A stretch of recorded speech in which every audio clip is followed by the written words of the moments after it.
See what I can do about this glare here. That's a little better. Okay.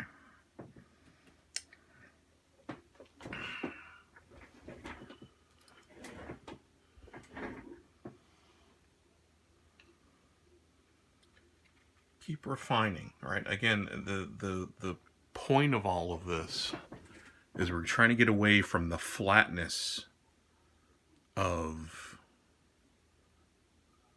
the beginning stages of the painting, right? If you have a painting that looks really flat, there's not much color variation, and you can tell there's not really any layering going on, then you've probably got a painting that looks kind of, I don't know, it just doesn't have any life to it. You want your painting to feel like it's, the objects are volumetric, meaning they feel three-dimensional. You have a sense of light hitting them, a sense of shadow, and, even if it's not completely like, it doesn't have to be photorealistic. It doesn't have to look exactly like a real object, but it should resemble it. Right? I don't think any of these objects, this all looks like a painting, okay? I don't think I'm going to fool anyone that this looks precisely like a photograph. There are subtle differences in edges and in color and things like that, but the painting still has a nice energy and a nice life to it, and the objects still look, they're realistic and naturalistic, but they're not photorealistic. Okay, and that's okay. So there's kind of a looseness to this, but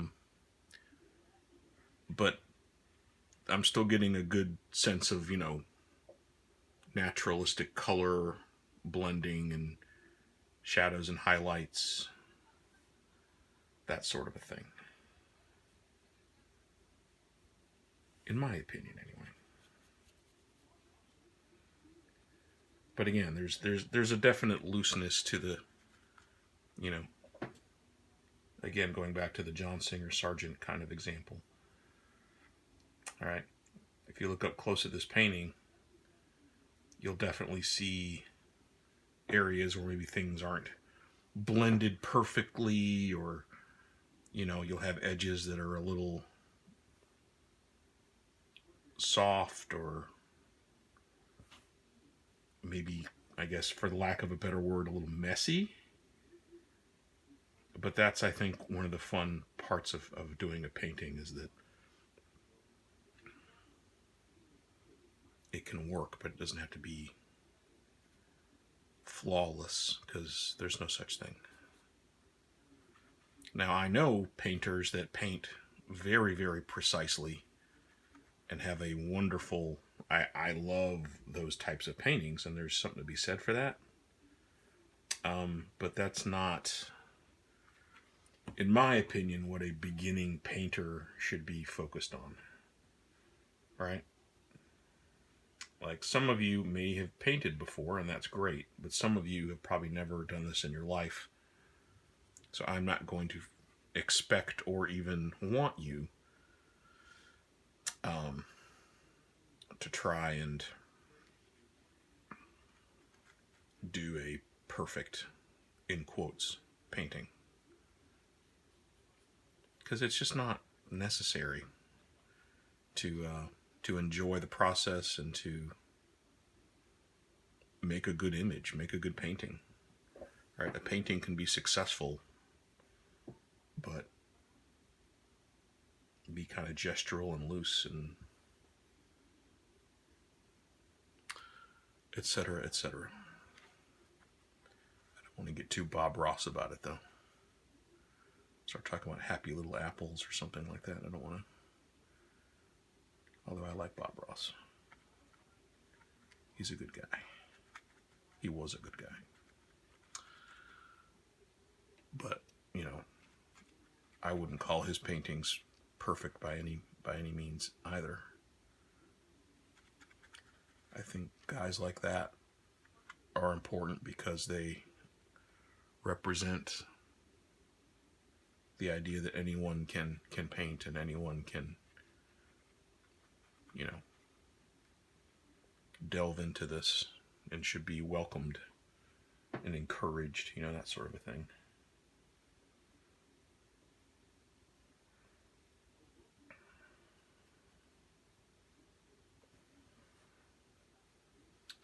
All right, and then I'm just, you know, kind of going in and trying to blend a little more, try to tighten up some of these edges here and there.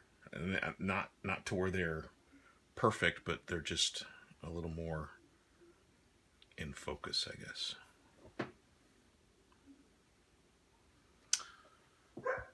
Okay, again, I'm looking at my image, and that's the dog barking in the background. Sorry about that.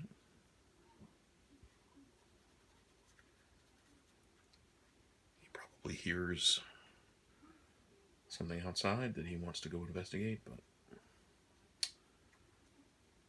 he can just chill out.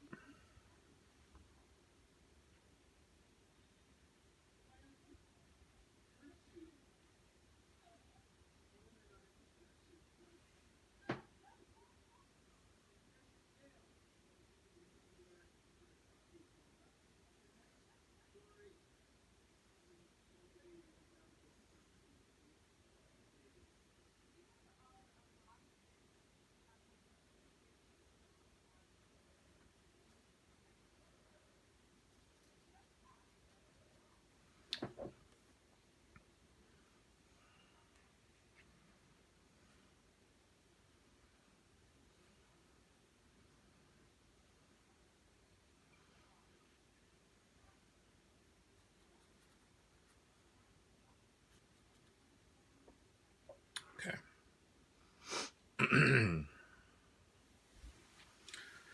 All right. So now I'm going to go back and add some finishing touches on some of these other parts of the painting. I could noodle this a little bit more, and I probably should, but, you know, I think I've got it going enough to where it feels like cloth, right? It's starting to, I've actually got some variation going on in there. It's not flat anymore. Although I'm going to clean this part up. Right in there, that bothers me a little bit.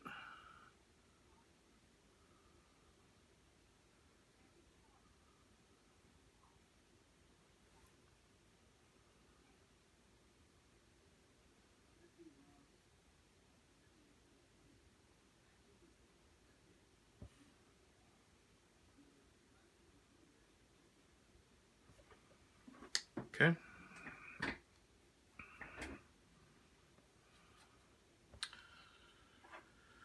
Now,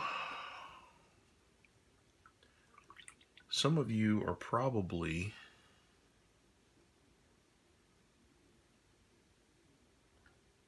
or maybe you've already done this. You have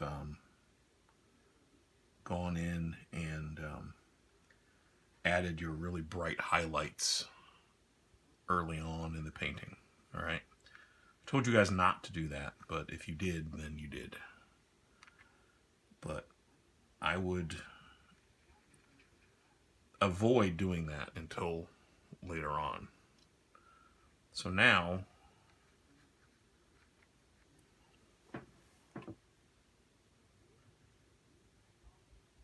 a little bit of a highlight. That's even too much. Let's take more of that off.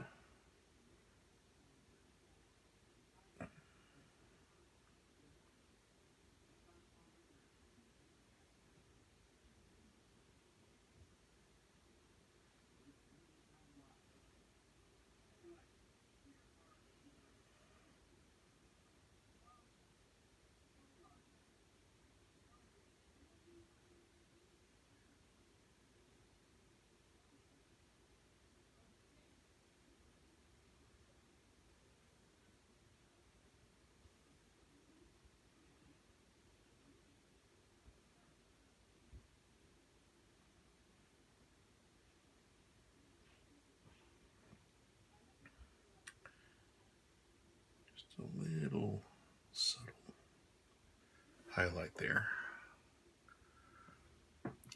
And I've also got like almost pure white.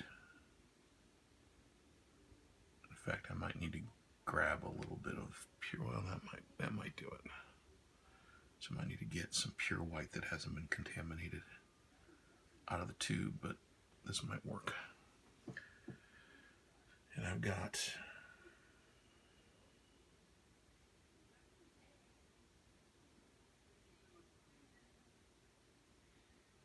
spotlight there.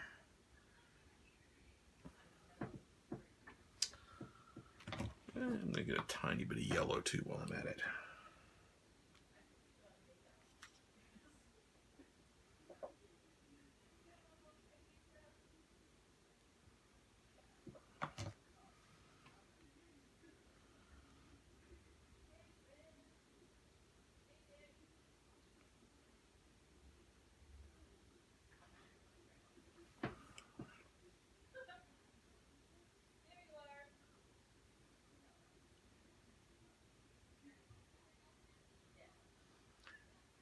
Just adding the brightest highlights in my image here.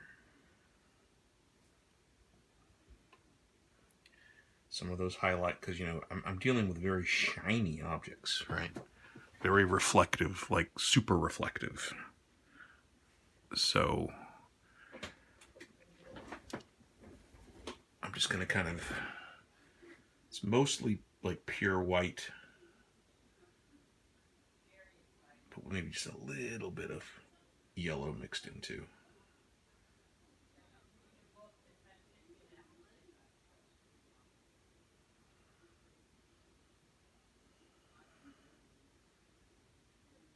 Okay. And almost all of these objects have some degree of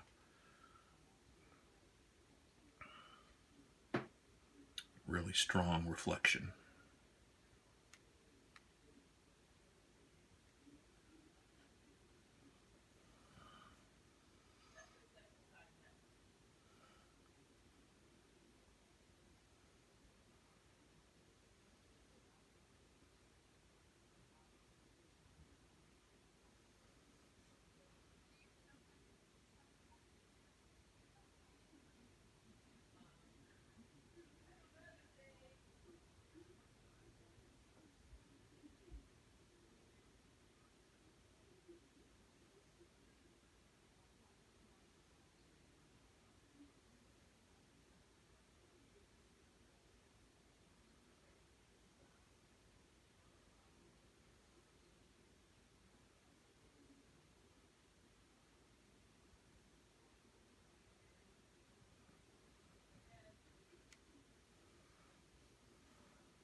Pepper, I've got a little bit of blue mixed in with this highlight here, so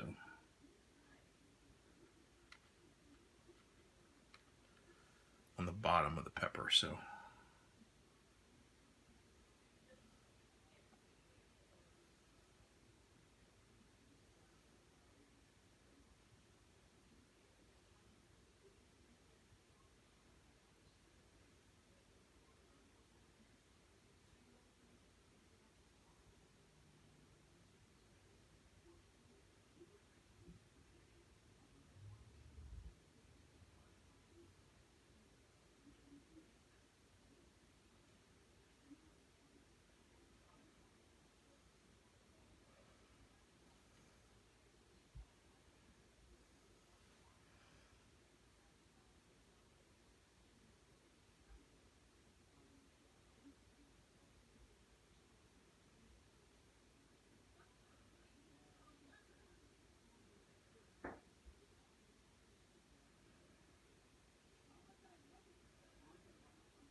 I will need a little bit of that pure white. Just a smidge, though. Doesn't take much.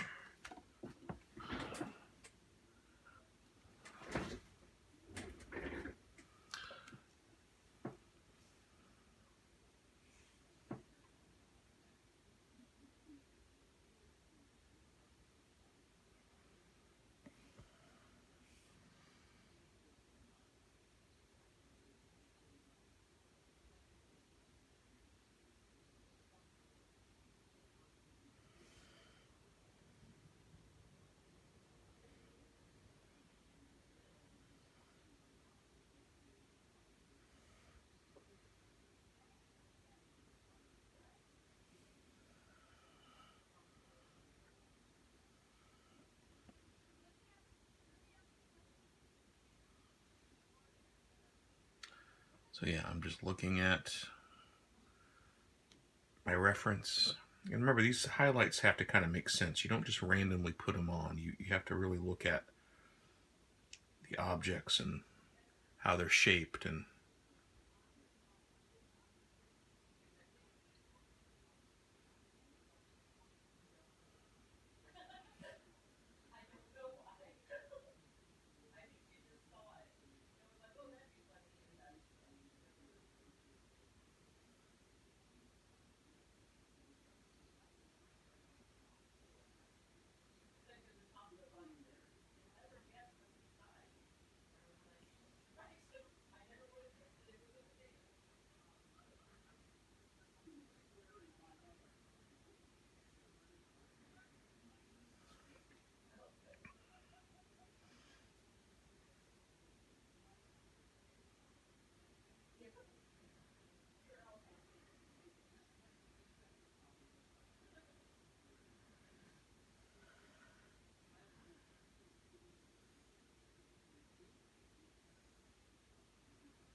again, I'm not going crazy with the highlights. I'm just little tiny accents here and there based on the photo reference.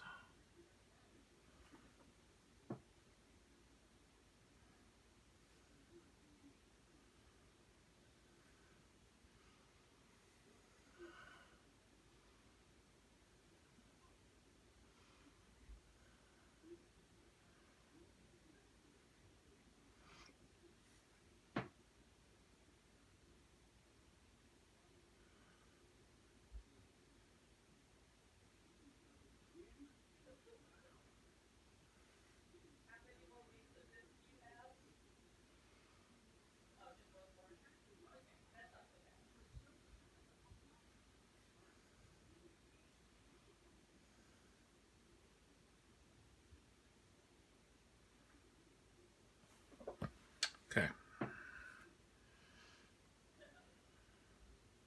Looks kind of weird at first when you're putting such bright highlights on things, but it really does make it feel like the objects have a gloss and a sheen to them, because they do. So now this is really helping to give, a sense of texture, a sense of contrast, even more so. We kind of were working on the subtleties at first. Now we're going back and really punching up areas and trying to, again, these are like the finishing touches. This is like, you've baked the cake and you have assembled it and put all the frosting and the details on it and got it looking really nice, and now you're kind of putting the finishing little flourishes on the decorating part of it. But the bulk of it's done. These are not steps that you should be doing early on in the process. I have seen students, again, wanting to do little highlights like this, like in the very beginning of the painting. That's a big mistake. You don't add these parts on until you've got all the other stuff done. You've got all the layering done, right? The reason why this painting is looking decent now is because I've got all those layers of subtle color and shadow and color variance and all that stuff we've been doing. I mean, it's taken me, how many videos have I done up until this point, right? To get to this point. It takes time and patience. And, you're going to make mistakes. You're going to have to paint over mistakes, and sometimes more than once, to get it to, a finished point. And, I would even argue that, I could go back and pick at this painting for days if I wanted to, right? I mean, I could go back and keep adding more and more and more and more. And I could get to the point where I'm making this super polished and photorealistic. But, I don't know that I need to. I don't think that that's necessary to make a good painting. Especially at this beginning level. So, there are a few little tweaks I might still add to this. Here and there, maybe work a little more on the cloth, maybe do a little, but whatever I do at this point is going to be very minor and very subtle. You should definitely keep working on something until you are satisfied with it, because it's your painting. But again, as far as what I'm looking for, again, I want to see layering. I want to see a sense of shadows and highlights, a sense of three-dimensionality and volume to the objects. I don't want to see flat color, flat paintings. Show me that you understand how to blend shadows without using black, how to make it look like there's light going across a form. Don't have the light coming like from the front or from the back, because that kills all of the great detail and color variance that you'll have. Okay? Remember, you want the light to go across the forms. That's what helps the light define what you're painting. Don't have it like behind your object so that you're basically painting like the dark side of the moon. But you also don't want to be painting from the same side as the light source is coming from, because then everything's going to be washed out and too bright. So just have light coming from across with a really strong light source. All right, I said all this in the beginning. All right, think about color harmony. All right, and then again, I use the analogous color scheme here. And once you're done, at least for me, the last step you can do here is very gently peel the tape off and see how it's masked the paint. So I've got a nice clean edge there on my board. All right, and then I can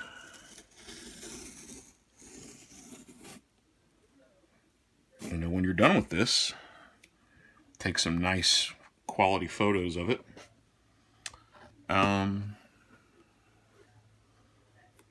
You can, put this in a frame. Heck, it's Mother's Day. You could give this to your mom for a Mother's Day present. How cool would that be, right?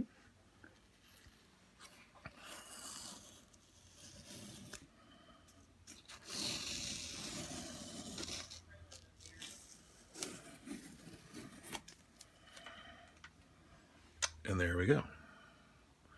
Got all the green tape off of there. There's the painting. And again, it's not... I don't know that you can ever consider anything completely finished 100%. I think there just comes a time when you feel like you can walk away from it.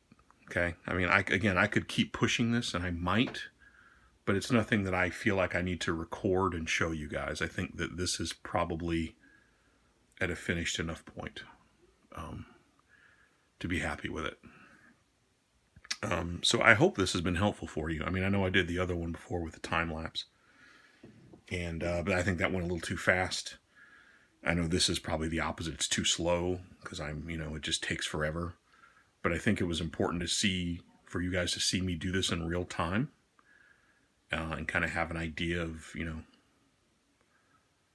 how long something like this takes. So, I mean, I'd say that you should put at least, there's no set number, but I'd say at least a good 8 hours or more in on this painting for it to get good results. So yeah, and that's about what I've done on this, if you add up all the time. And again, I did do a little bit here and there off camera on this too, but yeah. So again, this is something that I could continue to tweak on. I'm not going to say it's 100% done, but I think it's done enough.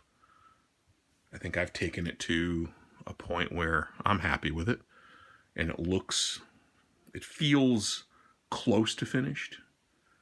And I'll do a little more to it, but basically whatever it is minor. So as long as your painting feels kind of like this in terms of doneness, like where you've got nice layers built up of color, you've got a good sense of light and shadow, you've got some nice color variance, you've got some little bits of reflected color in your shadows, and you've got a nice rich surface, you've got little areas of warm and cool variations within your objects, then yeah, I'd say you can feel good about where your painting's at. But of course, you guys have chosen different objects than I have. Everyone's is going to be different. Like if we were in school doing this, everyone would be working from the same still life. Okay?